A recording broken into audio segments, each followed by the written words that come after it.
السلام علیکم ورحمۃ اللہ وبرکاتہ۔ میں ہوں صاحب رحمان اور آپ صاحب انفو چینل دیکھ رہے ہیں۔ تو اس چینل میں میں آپ کو خوش آمدید کہتا ہوں، اور آج میں آپ کے ساتھ ایک ٹاپک شیئر کرنا چاہوں گا۔ اگر آپ ٹیچر ہیں اور سعودی عربیہ گلف کنٹری میں جاب تلاش کرنا چاہیں تو بہت ایزی ہیں، لیکن آپ نے اپنے سارے ڈاکومنٹس وہاں سے اٹیسٹڈ کرنے ہیں۔ فار ایگزامپل میٹرک سے لے کر ماسٹر تک، اور اس کے ساتھ اگر آپ کا کوئی پروفیشنل ہو جیسے بی ایڈ، ایم ایڈ وغیرہ وغیرہ، P H D, M Phil, تو اس کا بھی اٹیسٹڈ کروائیں۔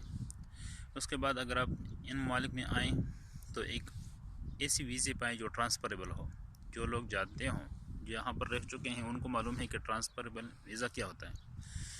جو اگر آپ کسی ڈپارٹمنٹ آپ کو جاب مل جائے تو آپ ان کو اپلائی کرتے ہیں، وہ آپ کی سلیکشن کرتے ہیں تو آپ کو اپنے پاس رکھیں گے، تو آپ کا مہنہ بھی آپ کی پروفیشن بھی چینج کریں گے اور آپ کو اپنے پاس رکھیں گے۔ تو اس لیے وہ آپ کا اقامہ اس طرح سے چاہتے ہیں جو ٹرانسفریبل ہو۔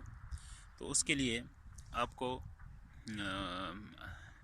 عامل منزلی یا کوئی اور جس طرح پیشہ آپ نے سلیکٹ کرنا ہو، کیونکہ زیادہ تر لوگ سائیکی پہ آتے ہیں۔ سائیکی کا مطلب یہ ہے جو خاص گھر کا ڈرائیور ہوتا ہے، جو کسی کا خاص ڈرائیور ہوتا ہے گھر کا، تو لوگ اس ویزے پہ آتے ہیں، تو ان کو پھر یہاں پر اس کا ٹرانسفر مشکل ہوتا ہے۔ اس لیے آپ لوگ اسی ویزے کی تلاش کریں جو ٹرانسفریبل ہو، اور آپ اسکول میں ڈاکومنٹس دیں، انشاءاللہ بہت ایزی سے جاب مل جاتے ہیں اگر آپ کوالیفائڈ ہوں۔